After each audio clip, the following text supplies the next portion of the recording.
Bueno, vamos a hablar de el teatro del Renacimiento francés. Los integrantes son Julie Ortiz, Sebastián Posada, Diego Acero y Sebastián Zanabria, y somos de la sección 18. Hablar del teatro en Francia lo más indicado es que digamos qué significa la palabra teatro. Pues bien, el teatro es considerado por muchos como una rama que se deriva de las artes escénicas. Son historias representadas por actores que se meten en un papel y toman el rol de otra persona. Además va acompañado de un escenario y también de música. Una de las partes esenciales del teatro son obviamente los espectadores. Además, las dramatizaciones pueden ir acompañadas del baile o de música para darle vida al diálogo. Bueno, vamos a hablar de el teatro del Renacimiento francés. Los integrantes son Julie Ortiz, Sebastián Posada, Diego Acero y Sebastián Zanabria, y somos de la sección 18. Hablar del teatro en Francia lo más indicado es que digamos qué significa la palabra teatro. Pues bien, el teatro es considerado por muchos como una rama que se deriva de las artes escénicas. Son historias representadas por actores que se meten en un papel y toman el rol de otra persona.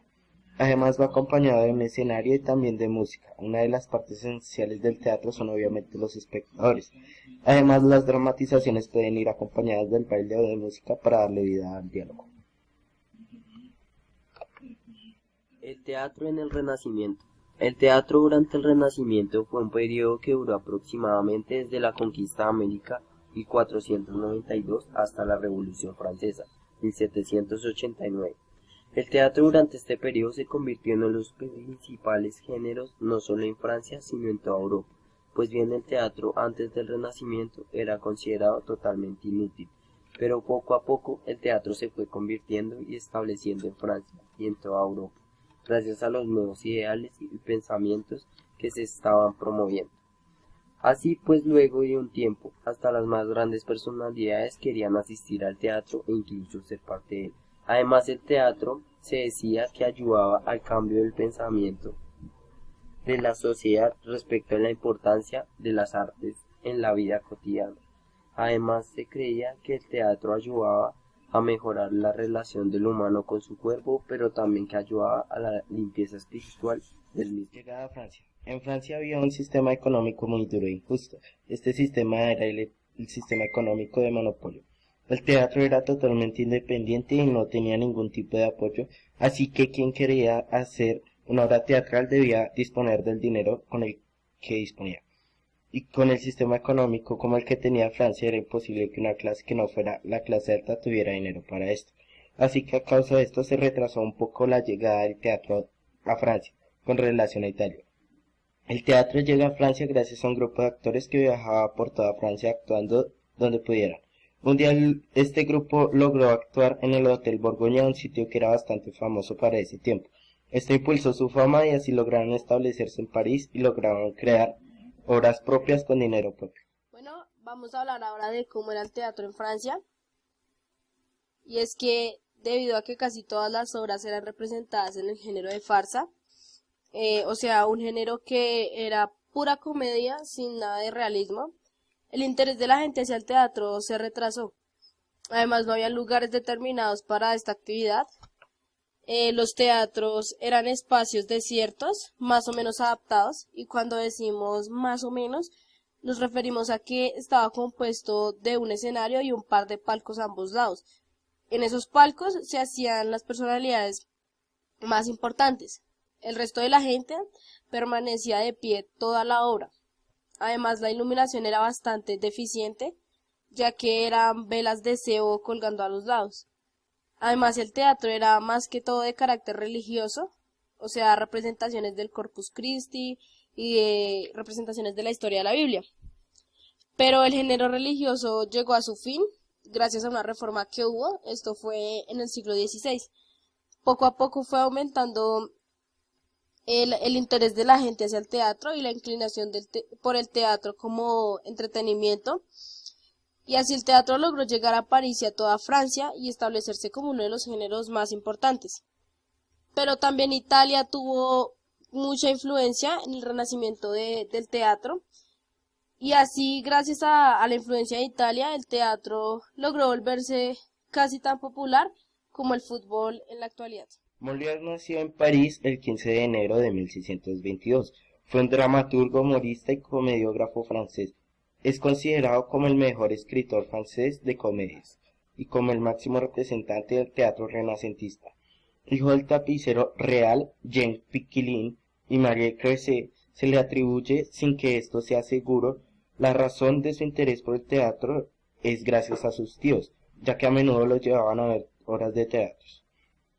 Perdió a su madre a la edad de 10 años, y él no parecía haber sido particularmente cercano a su padre. Después de la muerte de su madre, vivió con su padre en un piso de arriba del pabellón de Saint-James, en la calle Saint-Honoré, una pudiente área de París. Años más tarde, en 1643, Jean-Baptiste Molière firmó con los Bellards el acta de constitución del ilustre teatro. La directora será Madeleine Bellard, de la que se enamoraría. En 1644, Jean-Baptiste era conocido ya como Molière. Dejó París y se convirtió en un actor durante 5 años. Entre 1645 y 1658 se formó en el oficio de actor y dramaturgo. Escribió farsas, o sea, comedias, así como sus 2 comedias, El atolondrado o Los contratiempos y El despecho amoroso, en la que introduce al personaje Cascarillas. Al volver de París, protegido por Monseñor, el hermano del rey, interpretó ante Luis XIV una tragedia que aburrió y una farsa que divirtió. Pronto la compañía alcanzó una reputación inigualable en lo cómico y el rey los instaló en Petit Bourgogne, un edificio en donde actuaba alternándose con una compañía italiana. En 1662, Molière se casó con Armande Bellard, hermana de Madeleine, que tenía unos 20 años menos que él. En 1652 anunció que abandonaba el teatro. Hasta 1658 se dedicó a la traducción en verso de la imitación de Jesucristo y a la composición laboriosa del teatro, obra en 3 volúmenes que se editaron en 1660. Fouquet le inspiró el tema de Edipo, la tragedia con la que se volvió escenario. Su carrera literaria se prolongó aún 15 años más, pero ya no volvió a conocer los éxitos de etapas anteriores, pues eran algo aburridas. En 1662 se instaló en París con su familia. A partir de 1663 recibió una pensión anual por figurar, junto con Molière y otros autores, en la lista de gratificaciones reales. Compuso en esa época unos poemas panegíricos de Luis XIV y tradujo obras piadosas. Por estos años, la opinión pública estaba dividida entre sus admiradores y los de Jean Racine.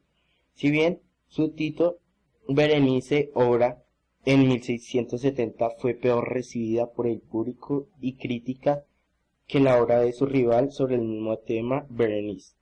Corneille se retiró definitivamente en 1674, muere el 1 de octubre de 1684 en París. Otro gran e importante dramaturgo francés fue Racine, Jean Racine, que nació en La Ferté-Milon, en Francia, en 1639 y murió en París en 1699. Fue un importante dramaturgo francés. Fue huérfano desde muy joven. Fue educado por sus abuelos en la tradición jansenista, que era un movimiento católico que se ve en Europa.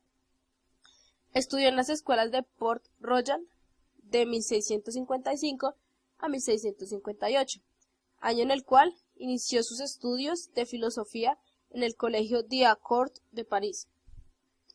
A medida que se fue alejando de la influencia de sus antiguos maestros y se introdujo en círculos de literatos, compuso entre 1659 y 1660 una oda y 2 tragedias que en la actualidad se encuentran perdidas. Permaneció hasta 1663 en Uzes y allí inició la carrera eclesiástica, tal como deseaba su familia y en contra de su voluntad. Pero, como era de suponerse, abandonó la carrera y se marchó hacia París con la intención de dedicarse a la literatura. Sus primeras obras fueron La Tebaida y Alejandro, fueron representados por la compañía de Molière, otro